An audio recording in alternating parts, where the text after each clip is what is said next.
My dear sisters and brothers of America, వివిధ దేశాల వివిధ మతాల వివిధ ప్రతినిధుల ఆధ్యాత్మిక భావజాల కిరీటానికి వేదికనిచ్చిన ఓ చికాగో నగరమా, నీకు నా ప్రథమ నమస్కారం. సర్వ మతాలకు సకల ధర్మాలకు తల్లి అనదగ్గ మా సనాతన హైందవ ధర్మం పేరిట మీకు నా అభినందనలు, అభివందనాలు.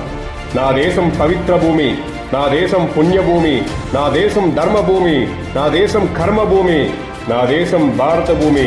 ఓ పక్క పరమతస్తులు మా ఆలయాలను కొల్లగడుతుంటే ఒక చేత్తో క్షమించి మరొక చేత్తో హక్కును చేర్చుకున్నటువంటి సహనశీల దేశం నాది అని తెలియజేయడానికి గర్విస్తున్నాను.